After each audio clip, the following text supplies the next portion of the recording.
easy. I can guarantee that if you make that one change alone, your body composition will change.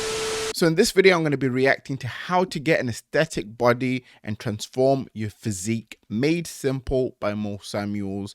And as he goes through the things he talks about and speaks about some of his experiences and gives tips, I'm going to be talking about whether I agree and what I experienced on my own journey. And for those that are interested in seeing what I look like before and after, I'll put a picture on the screen now. So that was a 2-year transformation. If you want to watch the full video, it'll be linked down in the description. Go check him out, support him as well. I'm going to put the headphones on and let's get into the video. Let's get into the video properly. You're starting on this journey. You want to get in the sickest shape of your life. You want to get athletic, aesthetic as fuck. You want to look fantastic. Pretty crazy transformation, I can't lie. Going from what he showed in the first picture to muscly abs looking aesthetic is not an easy feat. So I'm truly interested to hear how he did it and what his journey was as well.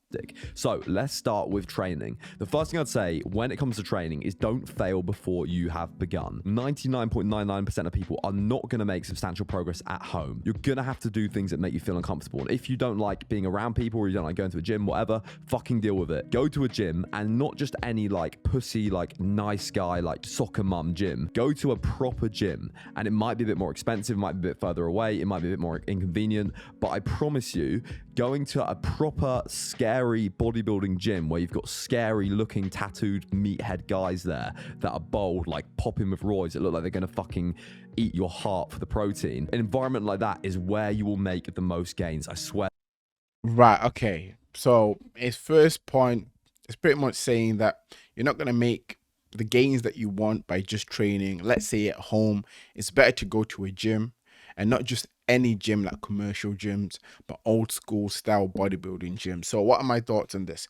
Firstly, I agree with the first part. If you really want to see progress, it's important to start training at the gym. Obviously, if you don't have enough money to get weights that you can use at home. But where he then goes on to say go to a scary old school bodybuilding style gym, I disagree with that, because I got my physique by just training in a commercial gym. For those in the UK, I trained in Pure Gym for 3 years, and in the past sort of few months, I've only just changed from sort of a Pure Gym, commercial gym, to kind of a more proper bodybuilding training style gym. So I would have to disagree with them with that point. God. Anyway, training. First things first, get on a training program that specifies reps, sets, everything, so you cannot go wrong. Loads of stuff online. You've got people like Jeff Nippard, Lane Norton, people that do science-based training, very, very good. So just have a little look online and you'll be able to pick one up. I 100% agree with that. If you don't know how to train, get yourself on a plan, on a program to help you actually get into a routine,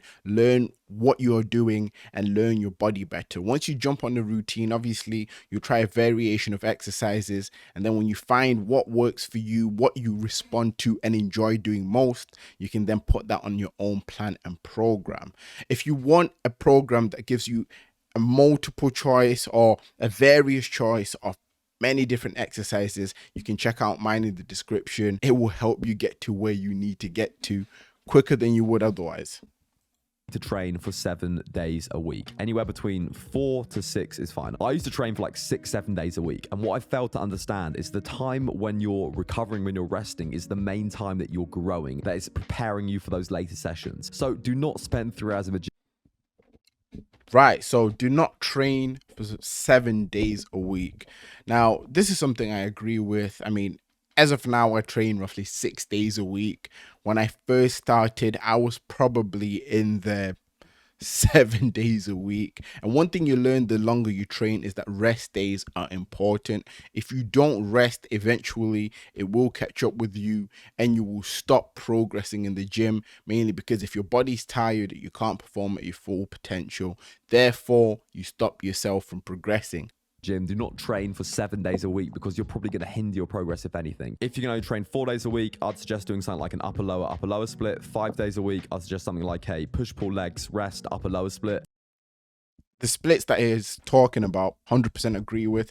Personally, I used a push-pull legs split, which is what my current program is at the moment. And then I did that for 12 weeks. And then after 12 weeks, I then changed to an upper-lower styled split, as well as a push-pull legs Arnold split, which if you guys want me to go into more detail on, I can make a full video talking about that in itself. For 6 days a week, pull, push legs, rest, pull, push legs. I say pull, push legs, not push, pull legs, because then it gives your back a chance to rest between the leg sessions, which will also hit your back as well. What you're going to want to do in these training sessions is prioritize compound lifts. So big lifts that use multiple muscle joints. Things like you've probably heard of a big three, like bench press, deadlift, and squat. I don't actually really do any of those exercises, but the Right, so he doesn't do any of those exercises, but I do, so I'll talk about them a little bit more. Now, I 100% agree with what he's saying in terms of the compound lifts.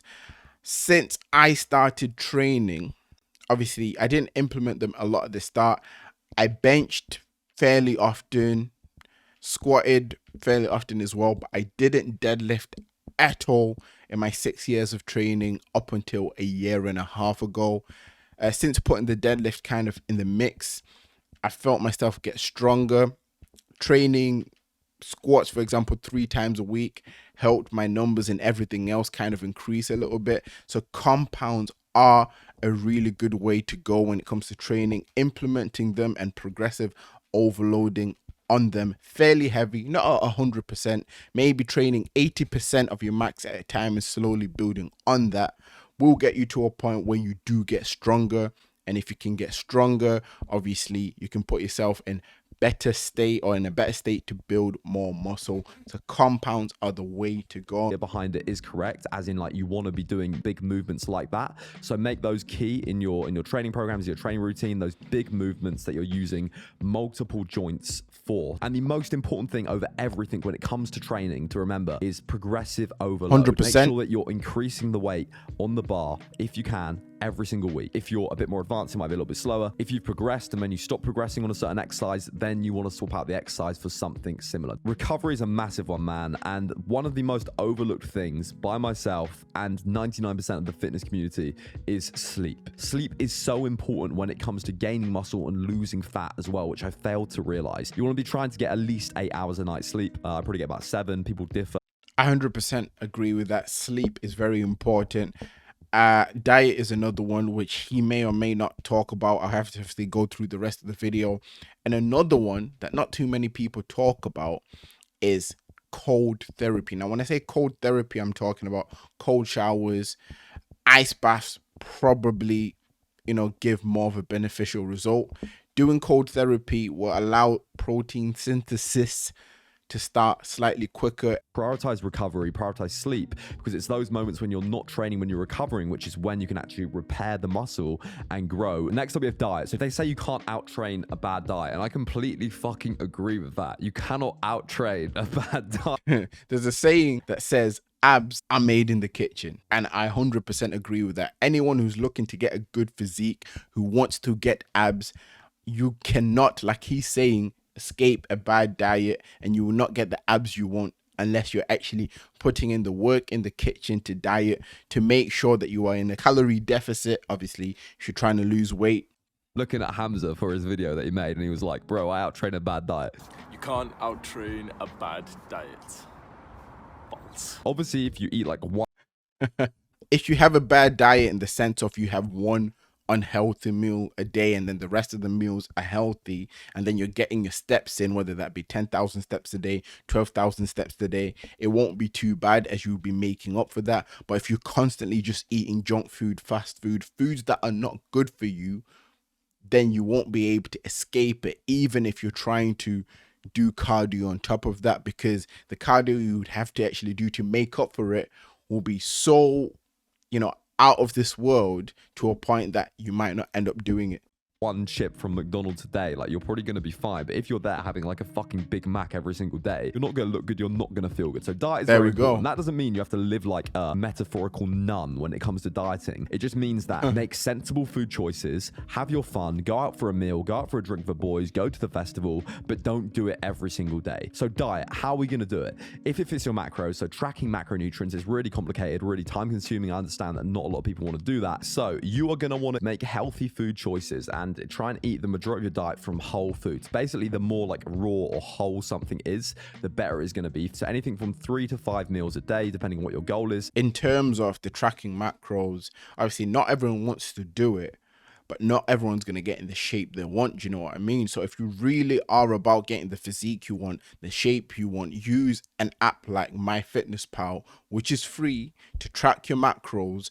I would say doing it for 2 weeks will get your mind in a state where you have a rough idea of what you need to eat to hit your goal, whether that's cutting or whether that's bulking. You want to do is, with every one of those meals, have a solid source of protein. I say like a fist-sized source of protein, beef, fish, whatever it is, have a solid source of protein with every single one of those meals. Have a solid source of carbohydrates, something like rice, noodles, and then a shit ton of vegetables. So every meal, protein, carbs, veg. And simple. I mean, it works. Then you're laughing. Easy. I can guarantee that if you make that one change alone, your body composition will change. You know what snacking on shit is like. You can easily eat 1,000 calories snacking on shit throughout the day. A bag of M&Ms is what, like 250 calories? Like, how easy is it to eat a bag of M&Ms? So try not to snack, eat meals with whole food sources in them, and then have your meals throughout the day at set intervals, and that is going to be all you need to do to begin with. Sure, if you want to be 100%. I would also add drink a lot of water. I'm not sure if he's going to mention it, but drinking a lot of water obviously helps your body to run better as well. If I get this correct, our bodies are 68 to 70% water. So obviously drinking water will help you function better, train better, and be in a better mental space to actually achieve what you want to achieve, especially something like an aesthetic body or the physique you've always dreamt of. Be the next Mr. Olympia or a competitive bodybuilder, you're gonna have to start to like really refine it and like look into it with a scalpel. But for the majority of people, that is gonna make a massive change, just making those choices and having those whole meals with protein, carbs, and fats. Don't obsess over it, man. The main thing is you want to create, with everything, the training, the diet, the nutrition, is you want to create something that's sustainable. Like, you want to be able to do this day in, day out, and it not to be a massive effort. So like, you want to go out for a meal with your friends, go out for a meal with your friends, go out for some drinks, enjoy yourself, go to the festival, etc., etc. I want to go on a night out. I go out pretty much every week. The reason I don't look like shit is because even though I've gone out, I won't go like super hard to the point I'm throwing up, and I will make sure that it does not affect my training or diet for the next day. So I will be straight back on it, and that is the main thing. So the majority of time, I'm making the right decisions. It's just about being mindful and like making the right decisions, but also having that like little bit of enjoyment and not restricting yourself out from fucking living life and eating out of Tupperware for the rest of your life that no one wants to fucking do. Wrapping things up. I can't lie. When I first got into kind of dieting and making sure I was eating what I needed to eat, I started eating out of Tupperware.